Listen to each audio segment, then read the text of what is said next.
Hi, hello. My name is Kelvin. Today I'm going to take us through how to make students love math. As you know, math has been a one of the challenging learning areas in most curriculums, whether it's international curriculum or a local curriculum that we have. So I'm going to you through why students fear math. The attitude is everything. The teacher's role serving as role model in the classroom, different strategies for teachers, then what is your role in revolutionizing change, the call for action.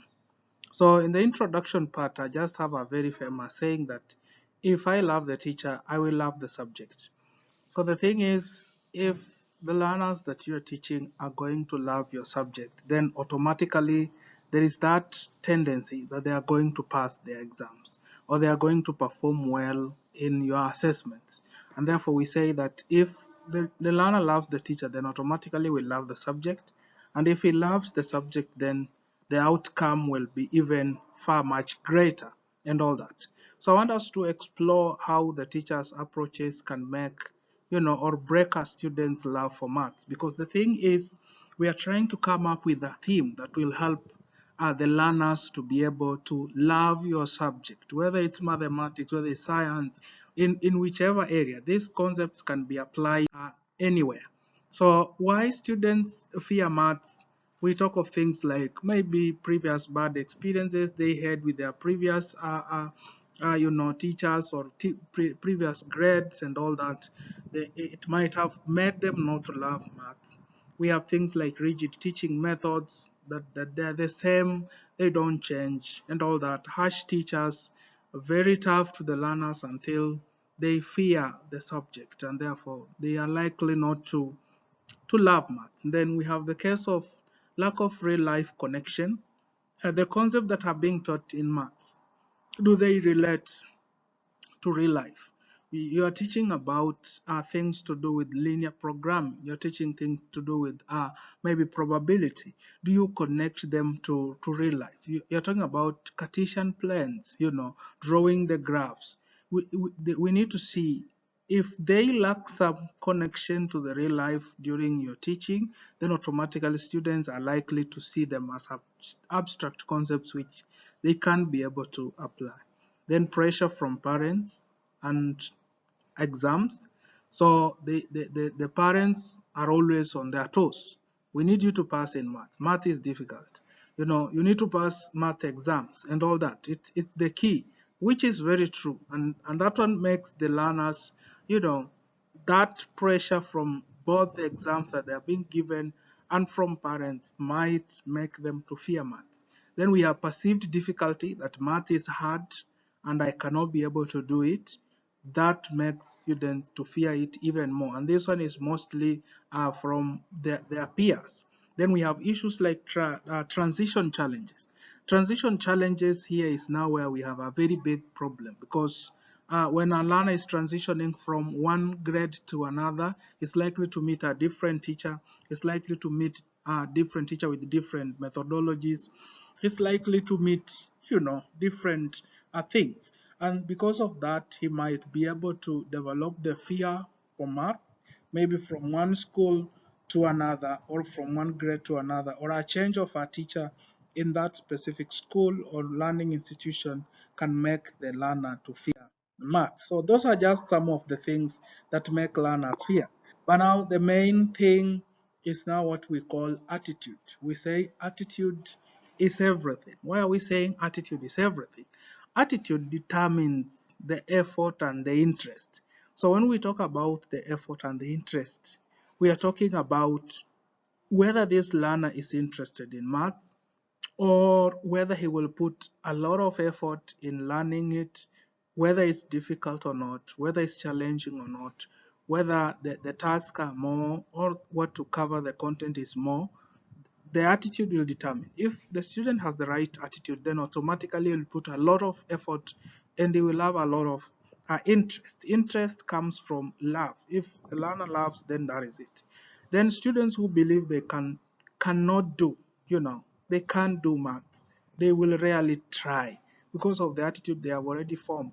I can't do this. We have positive reinforcements and emotional support. It also makes a difference because that is the key for you to be able to learn a lot of things to do with math.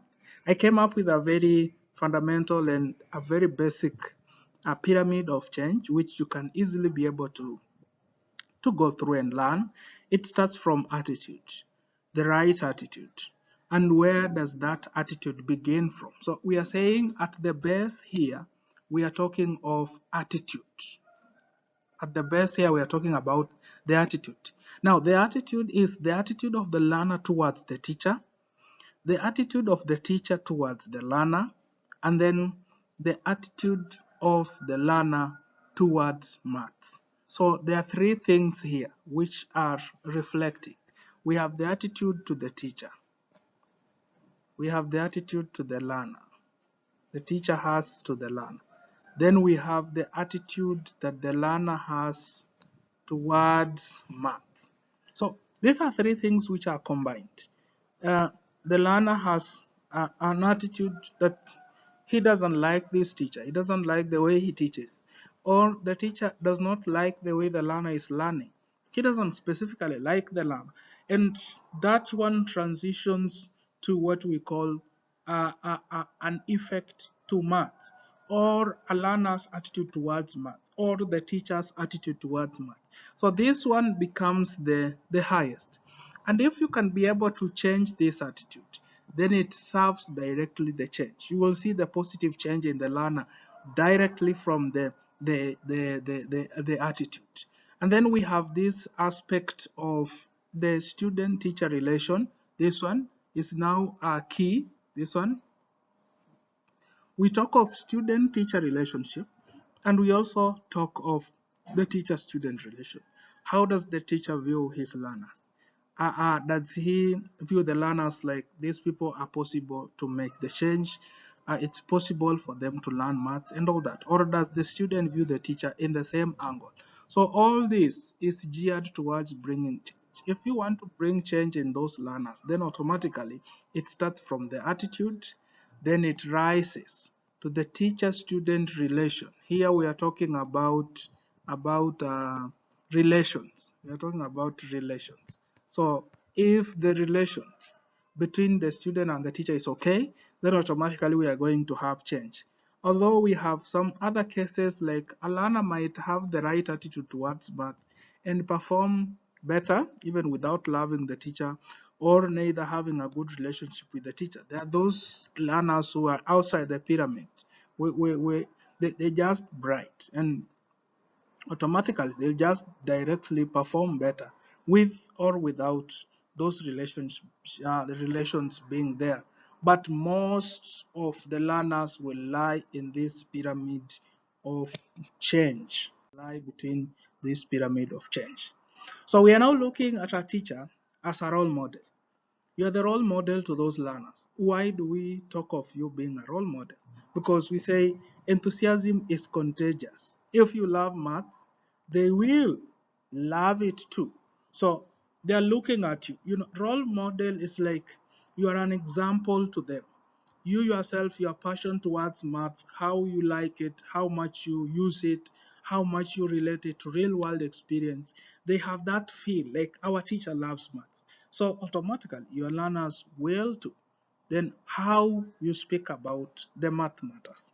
Do you just say, math is difficult, it's something we have struggled with it for a very long period of time. Even our ancestors had a lot of challenges in math. No, speak positively towards math. Every facial expression, every tone, every gesture, it will impact your parts mathematics to those students. So what are some of the strategies that you as a teacher, a math teacher, you can be able to use so that you may be able to, come up and build the students' interest towards the love of math? We have issues like building relations. Math teachers, in most cases, they've got challenges of trying to, build those relations with their learners. So you must know your learners by their names, their interests, their struggles. These term struggles here does not just represent struggles in math. Some of these learners that we receive, they have challenges. And because they have challenges, there is that need that you as a teacher, you must be able to know what is their name, what their struggles, enter that class and greet them, try to get one or two things from them. Use praise wisely. Celebrate effort more than correctness. We are very quick to correct the learner when he fails, but we rarely, praise the learner when he's improving. So the student was scoring 15 marks percent, and then he goes to score 20 marks. We still say if you've scored below 20, you have failed. So that becomes another challenge. Make math meaningful. Use real life examples. Make games, math games like math bingo, which can help in foundational literacy like numeracy, where learners can be able to learn how to add, subtract, multiply, and be able to work out with numbers and relate it to real life situation and all that. Then be patient. It will not be a change that will happen in a day. It will take more time. We usually say that Rome was not built um, in a day. And because of that, just make sure you break down the steps. Offer extra helps, never mock. Just be patient with that learner. It might take a year for that learner to improve. It might take more than that. But the thing is, one day, one time, you never know. It will have actually improved and all that. Then you need also to create a positive learning environment. When we talk about positive learning environment, we are talking about you encourage questions. Make the learners feel better when they are in a class. Don't just be the teacher who always sees the mistakes, but just see also the positive part of helping these learners. You can get to use maybe visual aids, some realias, some storytelling. Let them know that mathematics has created an impact. And that is the truth. If you go to algorithms, whatever, the architectural field, the issues to do with medical and all that, technology advancement, all these, they are actually born out of mathematical concepts. So you can also go an extra mile to create an environment where the learners feel that mathematics has created a lot of impact in our society, and therefore there is a need for us to love it and embrace it, and work our level best. Share some math stories, from Kenya or from your country and the world. Let the people know the impact that math has created in the, that one will even prompt the learners to have maybe future pathways, career pathways to them. Connect math to society. Let math be part of, we talk of math is everywhere. You look into the finance, the issue of calculation of income tax, generating the net profit, net income in businesses and all that, people do math, in health, in agriculture, in technology, in many other fields which I have not even mentioned here. Math becomes a very key. Show how math solves real problems. Don't just teach and leave it there. Math has solved a lot of problems. So in most cases, we usually teach concepts, and then we talk about issues like volume, and then we have to know now the volume in real solving problems in real life situations. How can they be able to determine the volume of the water that they consume at home? That's all about volume. In the fuel stations, the amount of fuel that is being supplied might be in liters, might be in cubic meters, and all that, and the pricing and all that. So math solves real world problems like budgeting at home, mobile transactions, building and design, architecture, farming decisions. You cannot make farming decisions without maths, because you'll say, last year I harvested maybe 20 bags of maize. Today I'm expecting maybe I need to do maybe 22. So it depends with, those decisions will be based on maths and all that. So the outward effect, the ripple effect of a math loving teacher is that if you are a teacher who loves maths and you are a role model, you will inspire confidence in your learners. You will build, future careers like engineers, innovators. You will have to uplift your community through education and all that. So we say, be a teacher who changes attitude. See learners as future change makers. One passionate teacher can transform a nation. Yeah, that's what it's all about. So as teachers, there is a call to action.